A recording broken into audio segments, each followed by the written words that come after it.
हमें कदाचार करने वालों से 2 कदम आगे रहना है और कोई भी परिवर्तन स्थायी नहीं हो सकता। अगर स्थायी होगा तो उसका तोड़ भी निकल जाएगा, उसका काट निकल जाएगा और फिर से कदाचार बढ़ने लगेगा। प्रथम समूह का मेरिट लिस्ट अलग बनेगा, दूसरे समूह का मेरिट लिस्ट अलग बनेगा और आपकी प्रतियोगिता जो है वो अपने ही समूह के अंदर में है।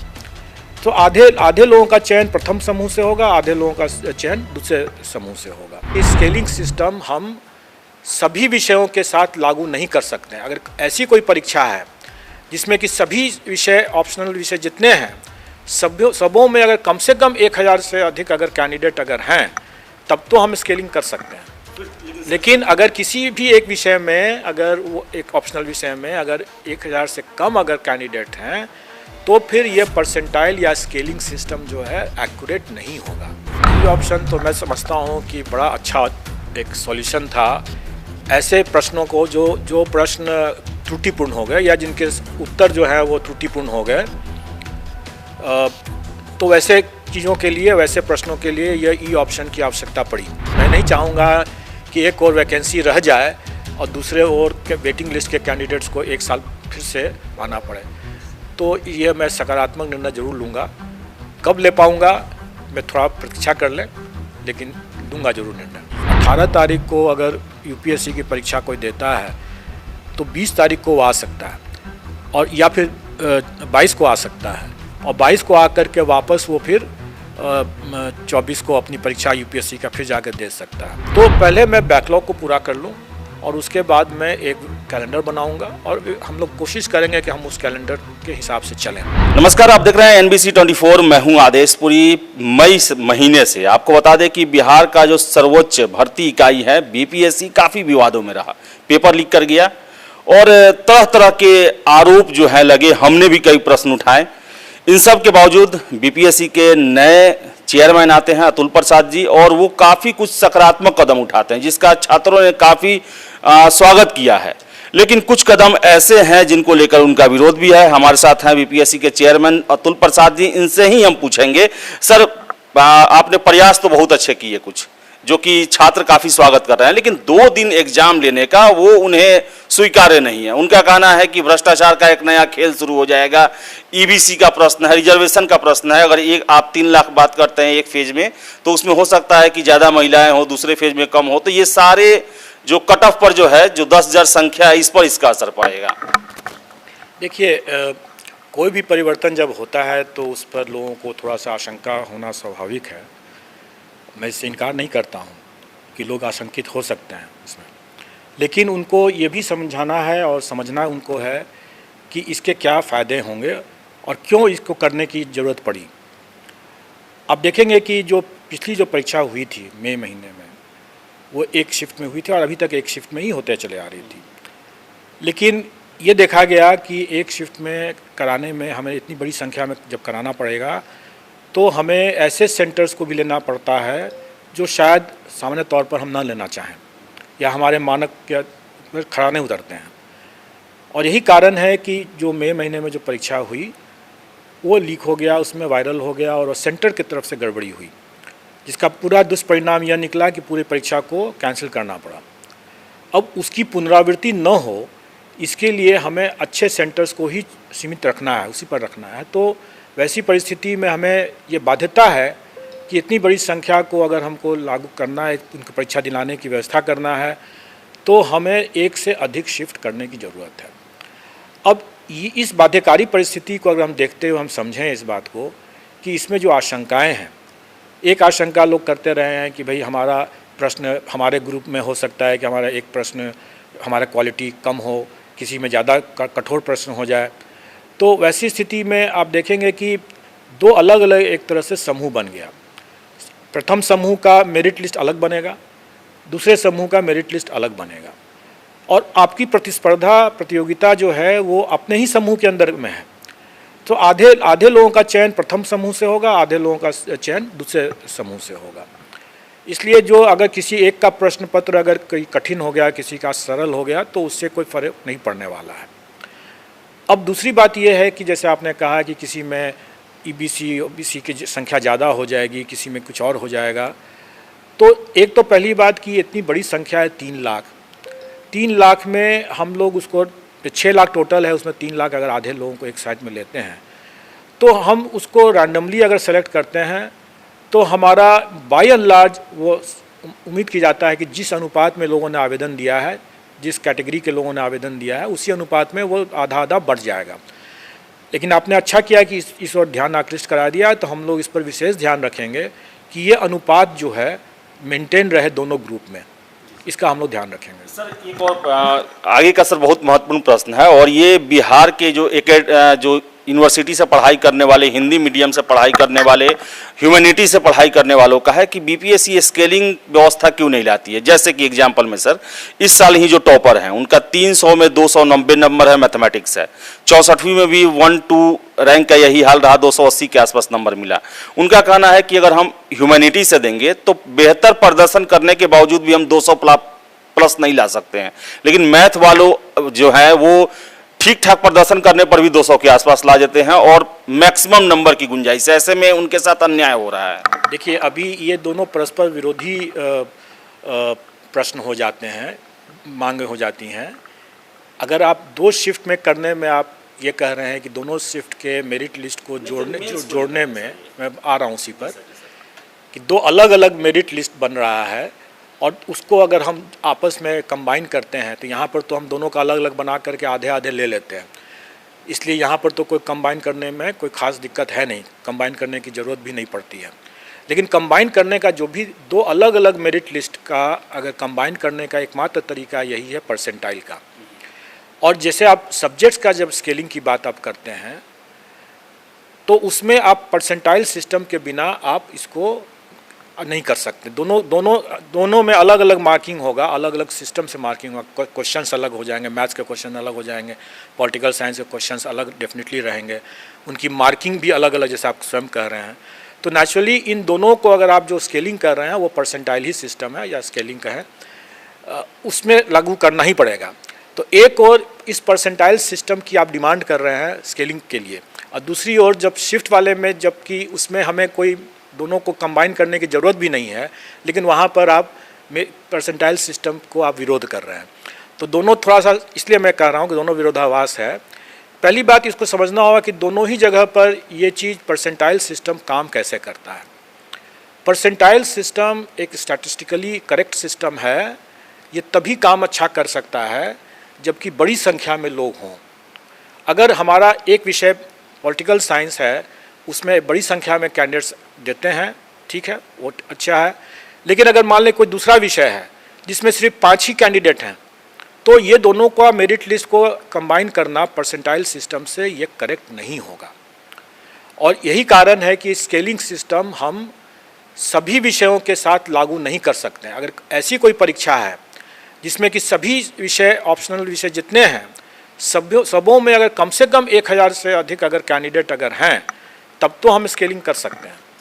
लेकिन अगर किसी भी एक विषय में, अगर वो एक ऑप्शनल विषय में अगर 1000 से कम अगर कैंडिडेट हैं, तो फिर ये परसेंटाइल या स्केलिंग सिस्टम जो है एक्यूरेट नहीं होगा। तो फिर तो सर बहुत सारे छात्रों के साथ अन्याय हो सकता है, कुछ को फायदा भी बहुत ज़्यादा हो सकता है इससे। देखिए, फिलहाल इसका समाधान अभी हम तुरंत नहीं बता सकते हैं कि क्या होगा, क्योंकि अब लंबे समय से ये चला आ रहा है। अब उस परसेंटाइल सिस्टम के प्रति जो अनावश्यक जो विरोध हुआ, उसको देख के तो लगता है कि मुझे कि थोड़ी इसमें और प्रतीक्षा करनी पड़ेगी। ऐसे मैं चाहता था कि स्केलिंग कर दूं, लेकिन पहले कैंडिडेट्स लोग इस परसेंटाइल या स्केलिंग सिस्टम के प्रणाली को समझ नहीं पा रहे हैं।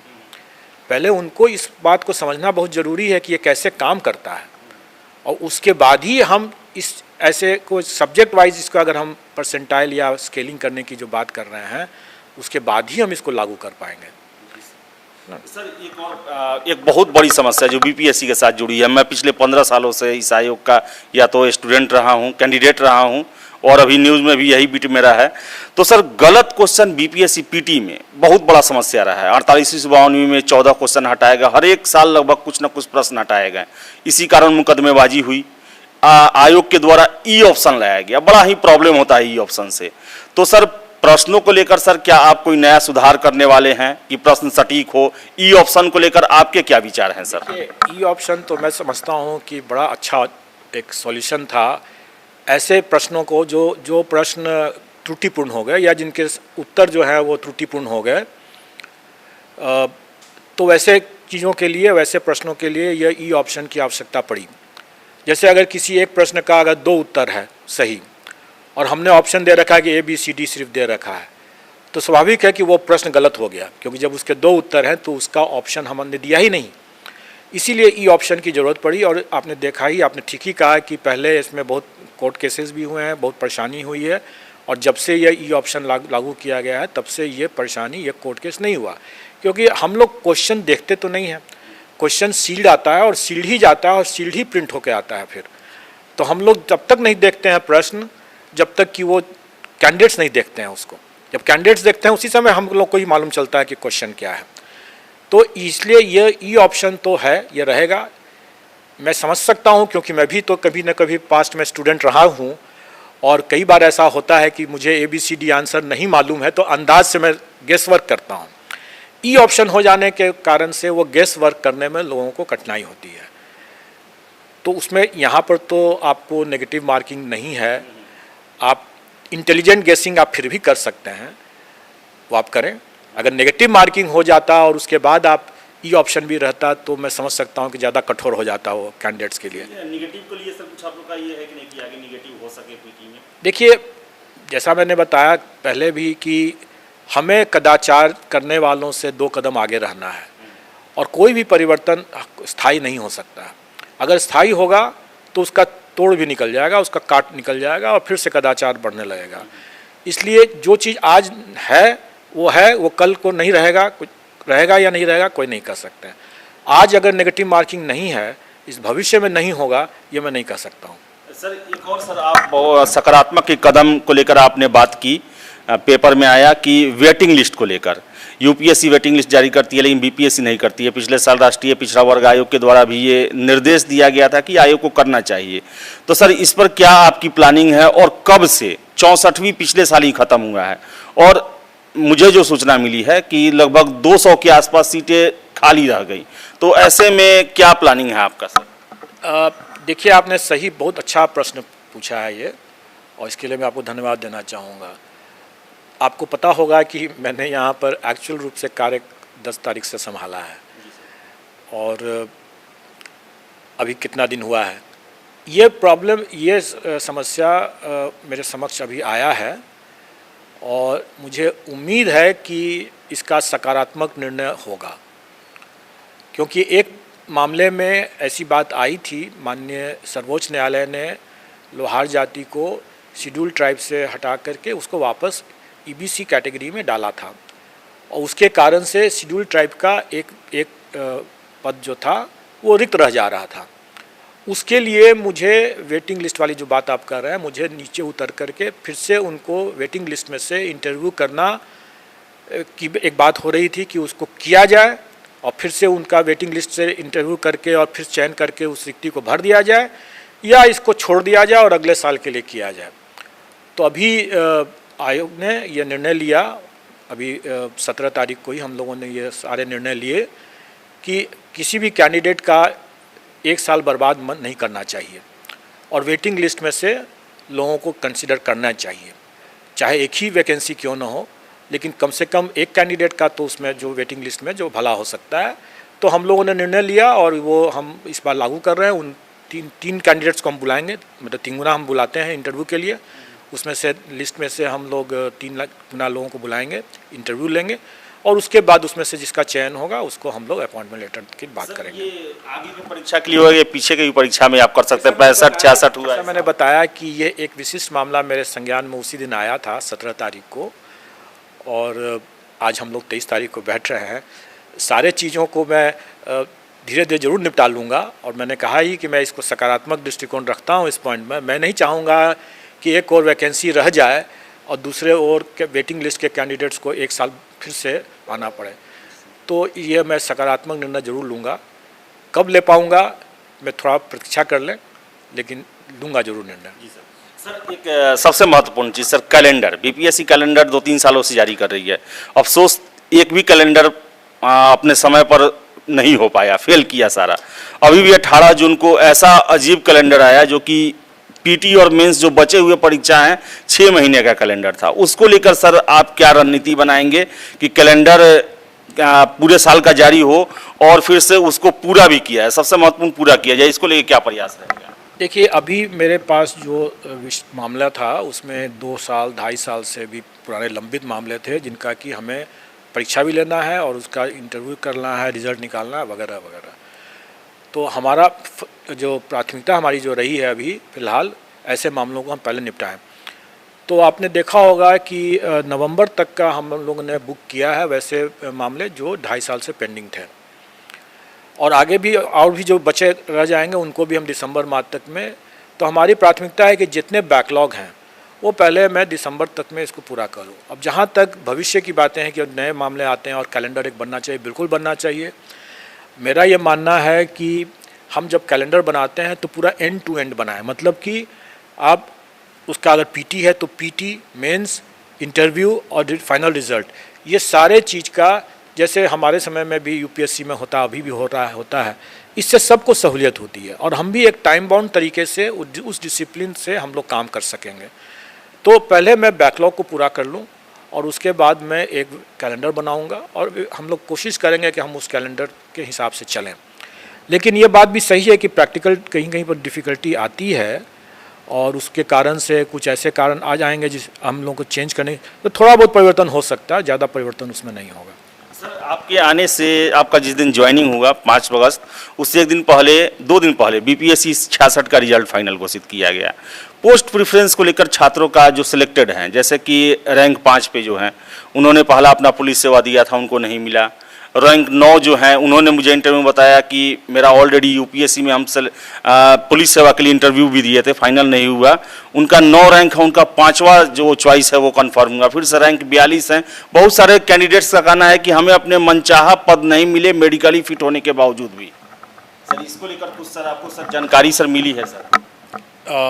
मैं क्षमा चाहूँगा क्योंकि ये मेरे संज्ञान में नहीं लाया गया अभी तक। आप पहली बार आप इस बात को आप रेज़ कर रहे हैं। ये मुझे जानकारी जरूर थी कि कई परीक्षाफल जो लंबित थे उनको घोषित किया गया था, मेरे योगदान के पूर्व किया गया था, जो कि स्वाभाविक भी होना भी चाहिए था। अगर लंबित था तो हो ही जाना चाहिए था। लेकिन ये जो पोस्ट का जो सिलेक्शन की जो बात आप कर रहे हैं कि अपने 5th ऑप्शन को उन्होंने दिया, ये मेरे जानकारी में नहीं है। 9 रैंक पर 5th ऑप्शन उनका चॉइस मिला है, पहला पुलिस सेवा नहीं मिला। फिर रैंक 5 जो है वो भी हमारे इंटरव्यू में हमारे साथ बोले, वो रैंक 42 है। उनका कहना है कि मेरे कैटेगरी में मेरे बाद वालों का डीएसपी मिला, मेरी पहली प्राथमिकता थी लेकिन नहीं मिल पाया, ऐसा उन लोगों का कहना है। तो सर इस पर रिव्यू सर होना जरूरी है सर, क्योंकि आप अभी तुरंत मुझे आप ये बता रहे हैं, मुझे अभी तुरंत जानकारी आपने दिया है, तो मैं इस पर अभी कुछ भी कमेंट नहीं कर पाऊँगा।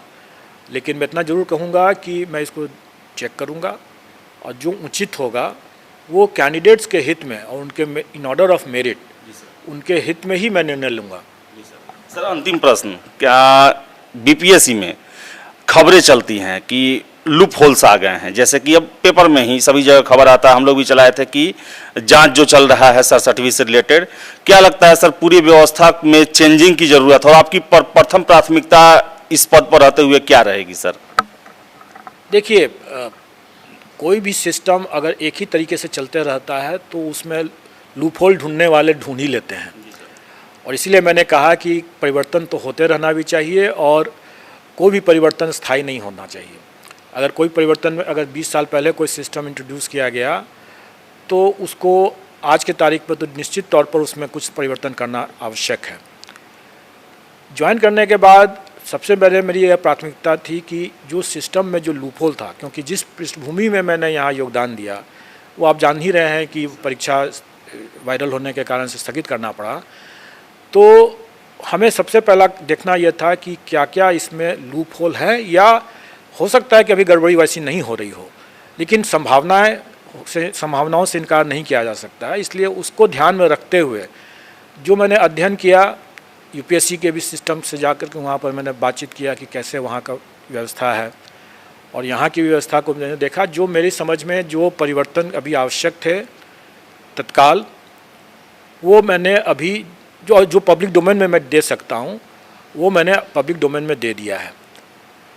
लेकिन जो परिवर्तन आवश्यक थे, जो एक तरह से कहा जाए कि पर्दे के पीछे जो आवश्यक परिवर्तन थे वो उन परिवर्तनों पर भी मैंने निर्णय ले लिया है और एक ही साथ निर्णय लिया है और उन पर भी कार्य हो रहे हैं, लेकिन उन कार्यों का मैं खुलासा नहीं कर सकता हूं क्योंकि वो कार्य पब्लिक डोमेन में डालने की आवश्यकता नहीं है, वो गोपनीय मामले हैं। लेकिन मैं इतना ही आश्वस्त करना चाहूँगा कि उन पर भी हमारी दृष्टि है और उन पर भी हम परिवर्तन कर चुके हैं और वो परिवर्तन का हमें सार्थक परिणाम भी नज़र आएगा। एक चीज़ मैं फिर से दोहराना चाहूँगा कि मैंने प्रयास किया है कि पूरी पारदर्शिता बरती जाए और इसके लिए और चेक हो, काउंटर चेक हो, ये सब हो।